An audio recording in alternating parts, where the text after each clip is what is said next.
European sea bass is an iconic species for recreational fishing, with an estimated 2 million people fishing for bass recreationally using rod and line across Europe. Recreational anglers are estimated to spend well in excess of 400 million euros a year fishing for sea bass. This money is spent supporting thousands of businesses and tens of thousands of jobs across Europe's leisure and tourism industries. Anglers are motivated by catching large fish. Many bass are caught for sport, but many are also caught to be eaten. A growing culture of conservation amongst anglers now means many bass caught by anglers are released alive back into the sea. The European bass is slow growing. A female will only reach spawning age at 6 to 7 years. They're long-lived, living up to 25 years. Bass are migratory, site-specific, and have been recorded returning to inhabit the same specific inshore locations year after year. This life cycle and behavior make bass fragile to commercial exploitation.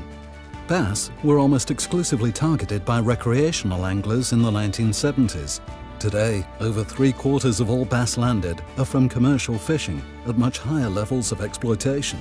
Bass numbers have now reached critically low levels due to uncontrolled increase in commercial fishing effort, unfavorable environmental conditions, juvenile fish being killed before being able to reproduce, and the targeting of vulnerable spawning aggregations of bass.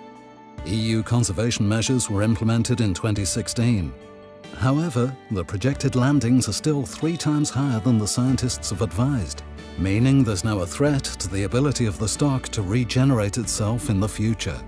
This has resulted in scientists advising 0 catches of bass in 2017. It's clear a long-term management plan is urgently needed. But what should the objectives of such a plan be?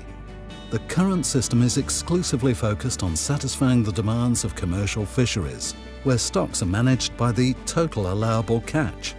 But there is an alternative. Article 17 of the Common Fisheries Policy allows for fishing opportunities to be allocated based on economic, environmental, and social criteria. How would recreational angling score on these criteria compared to the current system of commercial exploitation? In 2014, an independent study in England compared recreational angling against commercial fishing. It estimated, per ton of bass removed, recreational bass angling created an economic output of up to £3 million and 34 full-time equivalent jobs. In contrast, commercial fishing generated an output of just £40,000 and supported less than 1 full-time equivalent job. This means, per ton of bass removed, the economic output of recreational bass fishing was estimated to be at least 40 times higher than commercial fisheries, and the employment outputs of recreational fisheries at least 39 times higher than commercial fisheries.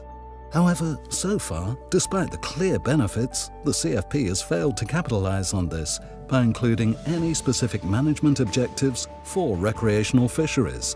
What would the benefits be if it did? The bass stock would benefit by being allowed to recover and grow in size and structure. In the long term, this would benefit the environment, commercial and recreational fisheries.